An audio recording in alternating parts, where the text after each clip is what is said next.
Yo, bro, I guess we gotta start from the beginning. Like, how did the name come about, and what's your real name? Like, how you pay your taxes? How I pay my taxes, man. I don't. No, I'm kidding. Don't tell Uncle Sam that. Okay, My name's no. My name's Omar. Uh, it's a Muslim name, but my family is Hispanic, so I don't know where they got that from, but they named me Omar, and here we are. But Nitrane actually came about from one of the first places growing up as a kid.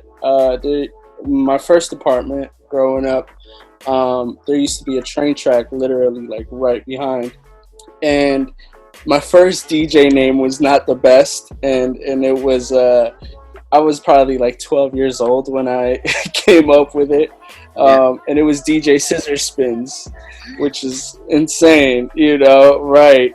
So that same reaction is literally what I kept getting. So I was young, maybe like 16 when I came up with Nitrane. It was literally, it's nothing crazy. It was nighttime, and I was getting ready to do my first like official gig, and the guy was like, "Hey, what did we put on this flyer?" And I was like, "Well, I don't like scissor spins, so let's just put Nitrane on it." And ever since then, it got stuck, and now it's to the point where I just can't change it. So Nitrane was born, and here we are. Now, you grew up in California. What kind of music were you listening to when you were growing up, and has your musical taste changed? I want to say it's definitely evolved. Growing up, I listened to a lot of hip hop for sure, like the stuff that we would see on TV on BET, 106 in Park growing up, and my parents would play a lot of their music growing up. Anything from salsa to Spanish ballads. And on the other side, I was with my neighbor listening to Shaquille O'Neal rapping and and all of that stuff from the 90s, like LA music, like Death Row, Snoop, Dre, all of that stuff. But now I would say it's evolved, kind of in a sense, as music evolves. I'm big on a lot of like Latin music, like reggaeton, R&B, which is one of my favorite genres that as a kid growing up I wasn't very hip to, because I was like, man, I don't want to listen to soft stuff. Yeah. Now it's like, R&B is a huge part of my life. I love it. Yeah. You mentioned R&B, and that means, let me ask you this question, because we even spoke to Kilani, who asked the same question. Your thoughts on the current R&B? Would you even compare it to 90s R&B? Are you happy with what is out right now? Man, I'm very happy. I'm very, very happy with R&B where it's at now. But there's nothing like that compares to 90s R&B, guys. Yeah. Like, 90s R&B, it will make you cry, will make you laugh, will make you dance. Will make you be outside your ex-girlfriend's window at 5 a.m. Like, that 90s R&B is different. Then what would you say is lacking with the R&B scene right now? Because we hear them, we feel them to a certain extent. Yeah. There's a whisper sound coming through right now. What are they lacking? I think it's tough to compete with, I think social media dictates a lot of the music nowadays.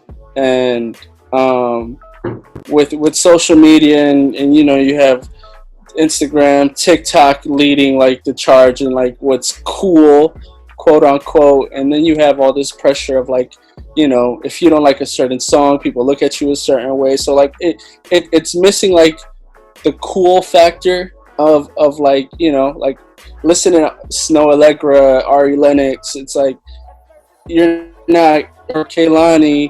Like, people are going to be like, well, that's cool, but like, what's the hottest Drake song right now, So it's like, and kudos to Drake, one of my favorite artists, who balances like the R&B and the hip hop lane. But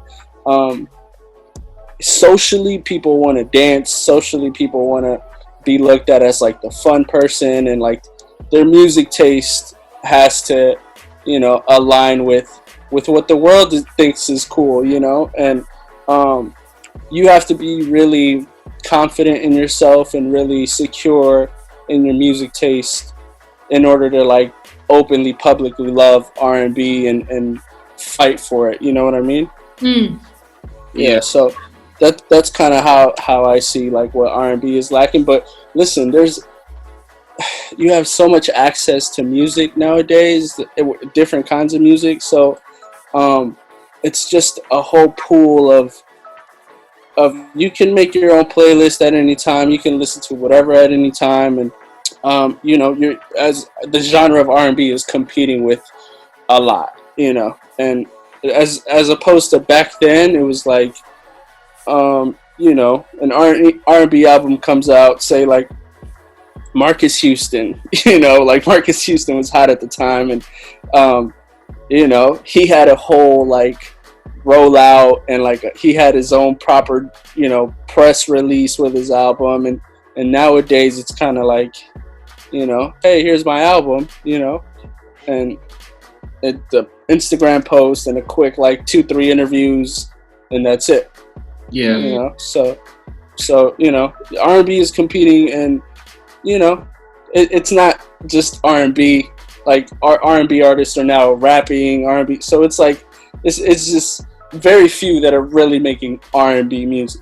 And also, I guess it's safe to say that the sound has evolved, and guys are telling their story, which could possibly be different to how we heard the 90s music, and I guess we can't be hard on them. But let's talk about your journey when you made the decision to venture into the world of being a DJ, looking up to the likes of DJ Jazzy Jeff, there's DJ AM, I can go on and on and on.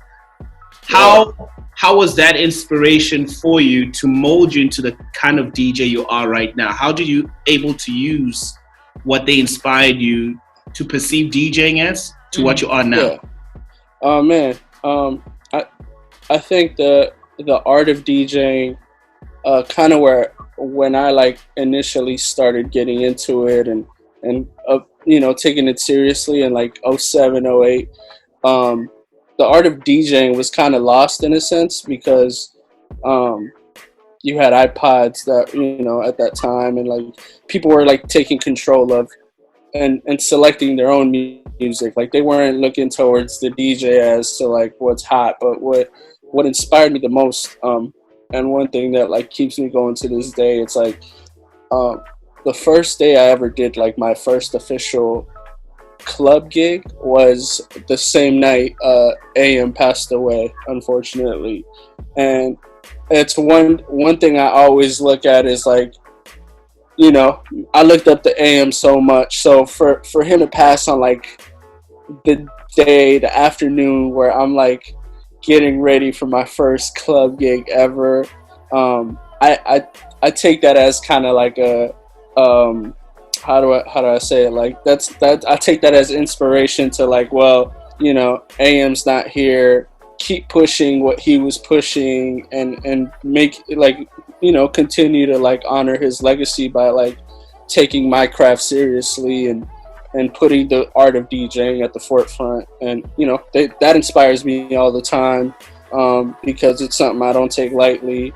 And seeing Jazzy Jeff and being able to like to this day watch him DJ and continue to be the greatest, yeah. That inspires me, because I want to get to that point where it's like when you see Nitrane, I want to have the same impact as like you hearing like, oh, that's Jazzy Jeff. So that's always going to inspire me. And music, the more music comes out, the more I'm a student. Like I'm a student of the game. I'm going to study music. I'm going to keep pushing good music, and that inspires me, the music and the art. So once you made the decision to finally venture into this and just go ahead and say, this is what I am and this is what I want to do, what was the approach that you took to this particular, I don't want to use the talent, this particular career path? And when was the big breakthrough? What did it look like? Oh man, I can't really say like, hey, this is what I did to pursue it, because if I'm being completely honest, I got lucky. I was born in the entertainment capital of the world in LA, and I'm doing a disservice to myself by not taking it seriously and not using the resources around me, and so I just honestly weekly I kept doing gigs, and it just became normal for me. Like, okay, well, I have this party on a Saturday. How do I get booked on a Friday? How do I get booked? And then Thursday started opening up, and every week it was just the goal of getting booked, getting a party. What's the next hot party?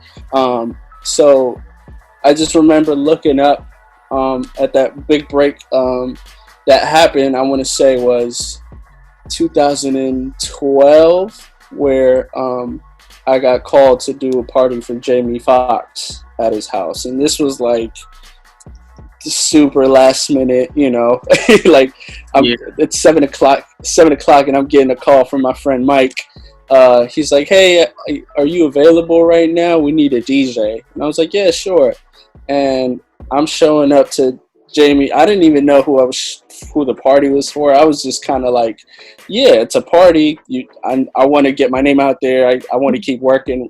So I'm showing up, and it's a huge ass mansion, and I'm just like, am I lost? But it ends up being Jamie Foxx, and doing that party right there taught me a lot, because I knew what I needed to do to get better, and I knew I was good enough to do these type of events. So that was doing that one party was my first big break, because I want to say the week, literally I did that party, and he was like, yo, come back next week. I'm like, all right, cool. And next week happened to be BET Awards weekend in LA. And he was doing a party for Drake, and this is early Drake.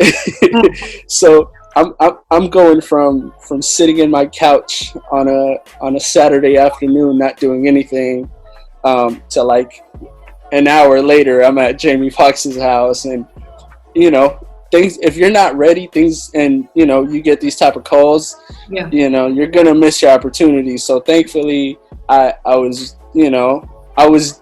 naive to think that that I could do it, and I did it, and that was my big break, because after that party a lot of like the top club promoters in LA kind of took notice, like, yo, we've never seen you, like, come do this club, and and kind of like that's how I started working my way into the LA nightlife, and evolved to doing every celebrity party. That's so crazy, Nitrane. Like you all these big names, the world of show business. It's Jamie Foxx, Drake, Kylie Jenner, The Game. I can go on. You even played for Obama, bro. That's like way back in 2016. How were you able to handle not being starstruck? Because you're in this room with all these big names. I'm sure you've even been in the same room with the Jay-Z's and Beyoncé's of this world. How are you able to so you don't become starstruck? Handle that thing, like, here's what I care. So a quick backstory. Aside from DJing around like 2011, 2012, I knew that DJing wasn't everything. Like, it wasn't gonna like propel me and like pay my bills and all of that. So I wanted to be a A&R for a record label. So around 2011, 2012, I used to work with a group called Audio Push, and Audio Push was signed to a producer named Hit Boy. So I started working with Audio Push and with Hit Boy, and at that time, Hit Boy had the Paris song that he did for Jay-Z and Kanye. So at that time he was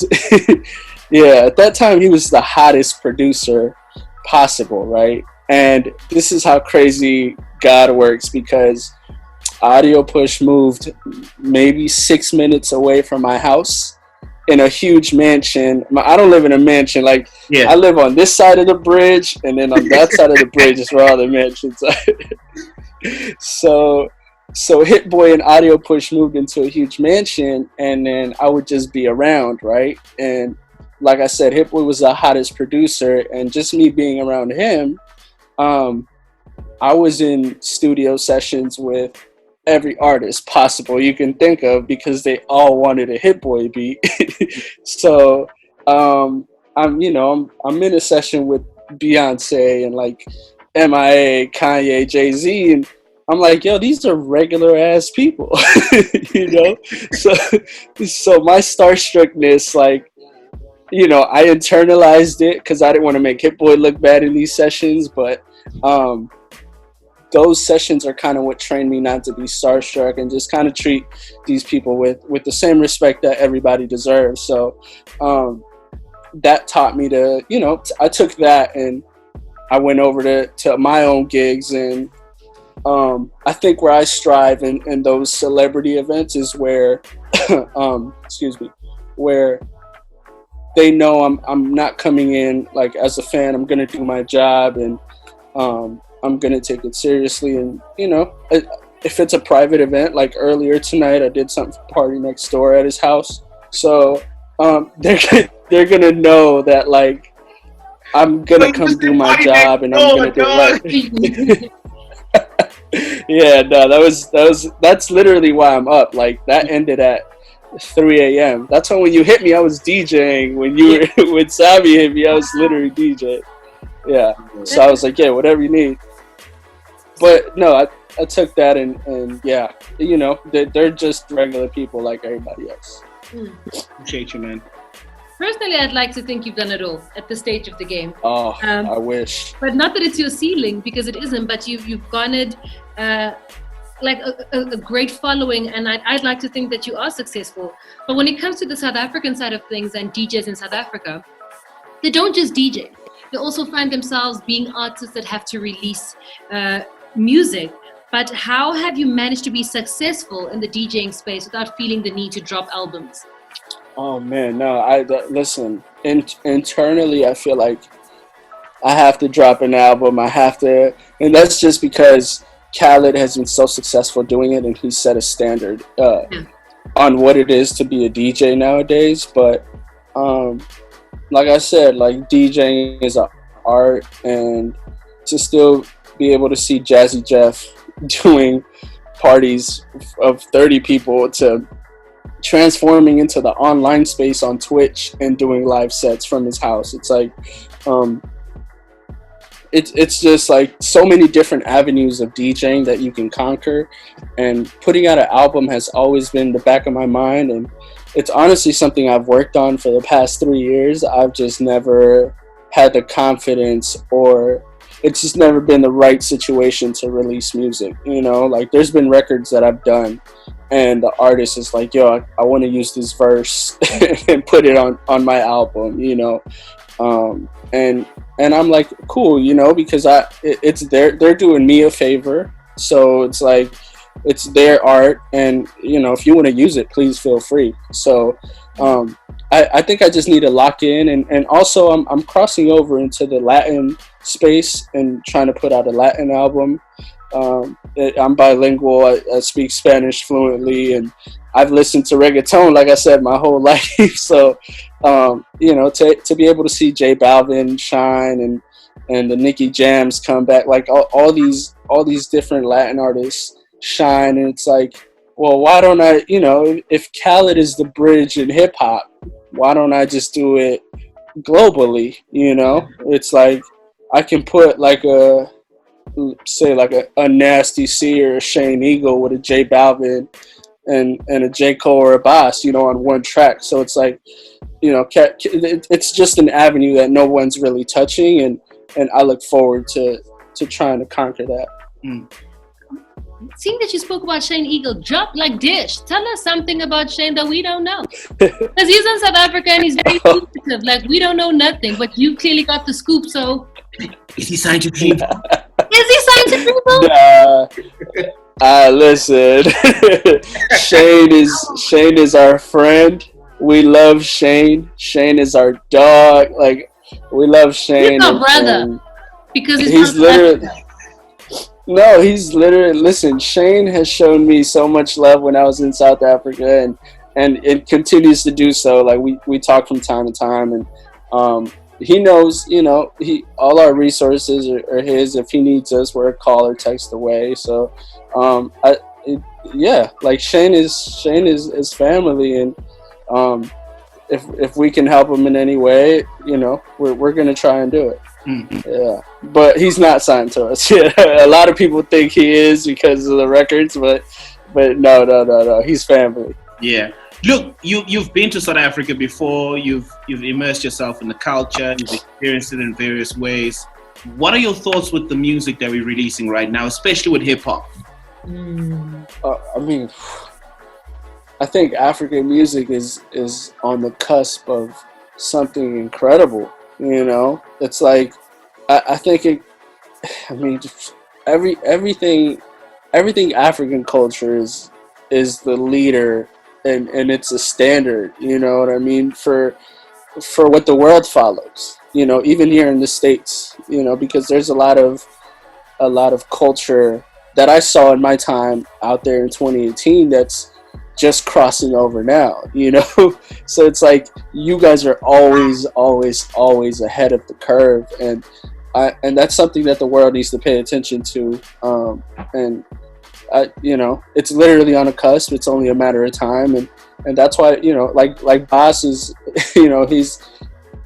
he's doing everything he can to make sure that Africa gets its proper respect and its proper shine, because it's not a far-fetched world to go to. Like we've spent time there. We're planning on going back later this year, so we're trying to like train the rest of the world that this is somewhere you need to go and check it out and put your ear to, because look at Afro beats. Like I'm doing parties and I'm having the whitest girl come up to me asking me for Davido and Wizkid, and I'm just like, what do you know about that? Yeah. So it's like, yeah. So it's like everything African is a standard, and the world just needs to like understand that's where everything comes from. Everything from the music, the style, everything. Yeah, I just want to ask you a question, because on a South African front, and the fact that you mentioned his name, talking about Nasty C, South Africans feel like when he dropped his album, Zulu Man with Some Power, without having a whole lot of Zulu on the album, they felt like you're not exporting like true sound or his culture. or your culture, or people are going to learn anything about you through language. From someone who is not South African, and you're out in the US in the forefront, and also you mix with people who have high power, what are your thoughts on the album? And also from that viewpoint that there's not a lot of indigenous language on the album. Yeah. So it's two perspectives I see it from. I see it from your perspective of like, first of all, it's an incredible album. I really like the album. And from as far as him not having enough of his own flavor and culture and Zulu-ness in it, I think, to his defense, I think he just wanted this album to catapult him into like the outer world of just Africa. You know what I mean? Like it was his chance to. He's like, okay, well, I got this buzz around me. Let me experiment and let me create something that may appeal to the outer masses. So that's just him probably trying to just break, you know what I mean, from the norm and kind of do something different. But it was also an opportunity. It's like what Cole always says, you got to feed your fan base, your day ones. Like you got to continually feed them. And maybe he has a different plan for that. I can't really speak on it because I don't know him like that. But my perspective on it is he was just trying to break and trying to catapult his career a little more and just show his diversity and like, okay, well, these are my connections and I can make songs with these people. Like, let me show you guys what I can do. That's kind of my perspective on it. But I think it was a fair shot, and and when the time is right, he's gonna do something, that caters more to his day ones, and as he should. Maybe sometimes I'm very big on giving artists opportunities and the benefit of the doubt, because they're experimenting, and it's a lot of pressure. It's a lot of pressure to put out an album, and especially an album that you're reaching out to and trying to cross over with. So it's just about how you view it. But the music, at the end of the day, the music speaks for itself, and there's a few joints on there that I'm just like, okay, like I hear where he's going with this. Yeah. I wanted to ask about like breaking into the music industry, especially in the States. You have acts where they pop in their respective countries, in their home countries, but the moment that they try and cross over, it's like they hit a brick wall. Would you say that your industry is a gatekeeper in a sense, or are you guys just not open to something that isn't like that is foreign to you? What is it? Why do you think artists hit a wall? Man, I mean, like with that as well, it's two different things, because the world is so open, and like the world is literally at the palm of our hands. As far as being a gatekeeper, especially with people trying to cross over in the US, like as far as being a gatekeeper, I think we give too much power to gates, or to Billboard, or like American standards, like and nowadays it's like you have a direct path to your fans, and whatever your fans make your album or your project, like you're only going to go as far as your fans take you. So when they try to cross over to the States, it's like they're seeking validation from Americans or anything else, and I think we just give too much power to that, because the music speaks for itself, the artist speaks for itself, and I think they need to value their projects a little more, and kind of continue to if it's hot, it's hot. At the end of the day, if it's hot, it's hot, and there's nothing you can say. If it's undeniable, it's gonna be undeniable. And as far as like hitting that wall, I think that wall is it's a fake wall, and it's all perception, because anybody like can do. I mean, artists have access to their numbers nowadays, who's listening to what in what part of the world, and like I think they should pay attention to more of that, because like like we went to Africa, a lot of people stream our music in Africa, and we're like, yo, like let's go give them a show, let's go touch the people, and you guys are also gatekeepers too. Like we're thinking, we're going out there like, no, we got to break, like you guys are gatekeepers as well. Like, we just have to put value. A gatekeeper is what we put value in and what we want validation from. And I just think African artists, or just artists in general who are trying to break into the US, should just, focus on building that community, building that fan base, and that fan base is going to take them far and going to break those walls for them without them having to do much of the work. Nice one. Thank you very much, brother. Man, what's next for Nitrane? What can we expect? Oh man, so I do live sets on Twitch, twitch.tv/DJ Nitrane.